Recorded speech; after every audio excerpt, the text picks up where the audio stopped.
사진 속 이분은 제퍼슨 이사입니다. 바이든 대통령의 부의장으로 지명됐습니다. 대통령 권한입니다. 연준 2인자로 지명되고 몇 시간 후에 말을 했는데요. 3월의 근원 인플레이션 둔화 속도가 예상했던 것보다 느렸다고 했습니다. 그리고 통화 정책은 장기화된 여러 방식으로 지연되고 경제와 인플레이션에 영향을 미치기 때문에 우리의 급속한 긴축의 완전한 효과가 앞으로 나타날 것으로 기대한다고 말했습니다. 자, 레깅이 발생한다는 겁니다. 이건 시차가 발생해서 후행적으로 이제부터 일어나는 일들이 생길 거라는 거죠. 자, 이분의 성향을 보면 회의 때마다 금리 인상을 찬성했고요. 긴축 계속해야 한다고 주장해 오신 분입니다. 자, 또 중요한 부분은 연준의 인플레이션 2% 목표치를 상향 조정해야 한다는 입장도 반대하신 분입니다. 인플레이션 2%까지 가는 거 힘드니까 목표치를 조금 위로 올려서 한 3%만 하자 라고 하는 것에 반대한다는 겁니다. 그냥 2%로 내려야 한다는 거죠. 와, 그럼 얼마나 더 힘들어야 될 것인가요? 아무튼 자, 금리를 더 올릴지에 대해서 매달 회의 때 입수되는 데이터에 근거해서 그때 보고 결정할 것이라고 말했습니다. 금리 인상 종료 시점을 말하지는 않았습니다. 상당히 신중합니다. 요 정도로 얘기했는데요. 이제부터는 제가 썰을 붙여서 이야기해 보겠습니다. 제퍼슨 부의장이 신중한 이유가 있겠죠? 아마도 고용 데이터 때문 아닌가 생각할 수 있습니다. 실업률이 너무 낮다는 겁니다. 그리고 부동산도 안 꺾인다는 겁니다. 실업률과 부동산은 후행 지표입니다. 그리고 실업률이 먼저 높아져야 나중에 부동산이 꺾입니다. 이건 강향현 이사님께서 지속적으로 이야기하고 계신 겁니다. 앞에 그림, 이 그림을 보면 기업 재고가 위로 상승하고 있습니다.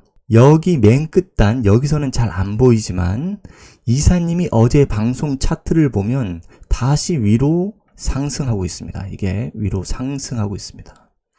저기 음영 표시 구간, 이 구간은 리세션입니다.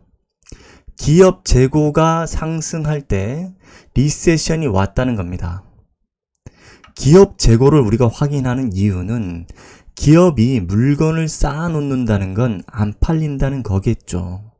그럼 실적이 안 나오면서 실업률이 향후 높아질 수 있다는 생각을 하게 되는 거죠.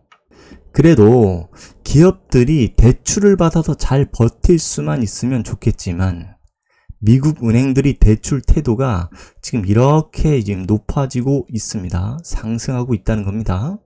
음영을 보시면 대출 태도가 강화되면서 리세션이 나왔다는 겁니다.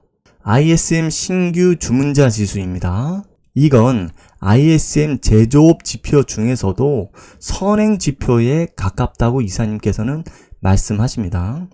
이 그림 보시면 역대 리세션 수치까지 내려온 걸 확인할 수 있습니다. 보시면 08년 금융위기, 2000년 닷컴버블, 그 외 다수의 리세션 구간에까지 지금 거의 내려와 있다는 걸 우리가 확인할 수 있습니다. 이 ISM 신규 주문자 지수가 이렇게 떨어진 이후 3개월 이후에 ISM 제조업 지수가 떨어진다고 강향현 이사님이 지속적으로 이야기하신 겁니다. 다시 말씀드리지만 제조업 지표를 확인하는 건 향후 실업률 데이터에 선행하기 때문입니다. 자, 이건 역대 실업률 차트인데요. 리세션은 회색 음영으로 표시되어 있고 파란색 선은 실업률을 말합니다.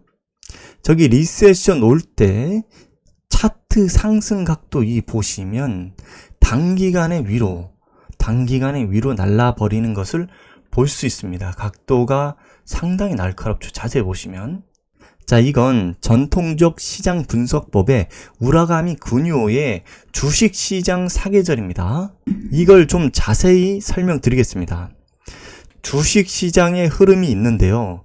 금융장세 오고, 그리고 실적장세 오고, 그리고 역금융장세 이렇게 내려갑니다. 그리고 역실적장세, 다시 금융장세, 실적장세 이렇게 사계절로 나눠진다. 이런 겁니다. 자, 강영현 이사님께서는 지금까지는 역금융장세였다고 합니다. 자, 이제 역실적장세로 된다는 겁니다. 자, 이거 역금융장세라는 건 뭐냐면, 이 역금융장세라는 건 뭐냐면, 경기 과열이 일어나고, 원가가 상승하고, 중앙은행 금리 인상하고, 고 PBR, 중 PER, 장기금리 하락이 나타나고, 대형 우량 블루칩 주식 등이 괜찮은 장세를 말합니다. 지금 같으면 챗 GPT 관련해서 엔비디아, 마이크로소프트 이런 걸 말하는 거겠죠. 엔비디아, 마이크로소프트 최근에 많이 상승했었죠. 정부가 물가를 잡기 위해 재정 지출 축소를 하고 금리를 올리면 기업들이 자금 조달이 어려워지고 재고를 유발하면서 호황은 이제 끝나가고 경기 침체로 들어가는 그런 지금 초입을 말합니다. 이게 역금융장세를 말하는 겁니다.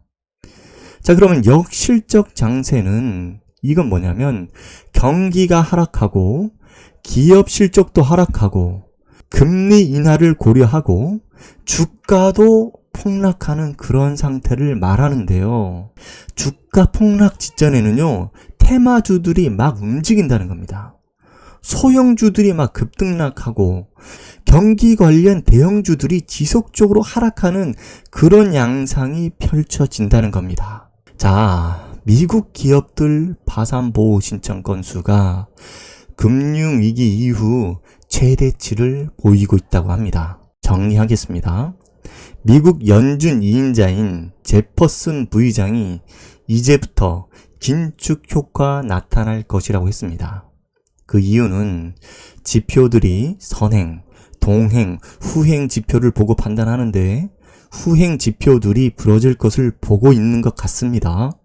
그게 결국에는 실업률이고요. 실업률이 무너지면 결국 부동산도 잡힌다는 겁니다. 실업률이 무너지기 전에 기업들이 부러지고 있는 것이고요. 바이든이 제퍼슨을 2인자로 지명한 이유가 뭘까요, 여러분? 이건 제가 지속적으로 말씀드리는 건데요. 그냥 제 내피셜입니다. 혹시 바이든이 그런 생각을 하는 거죠. 야, 내년 선거잖아. 내년까지 갈 거야? 야, 그럼 안 되잖아. 빨리 끝내라, 제발. 그런 사인을 주는 게 아닐까요? 그런 생각도 제 혼자 해보게 됩니다. 자, 오늘은 여기까지 남기겠습니다. 좋아요, 구독, 알림하시면 더 좋은 정보 받아보실 수 있습니다. 감사합니다.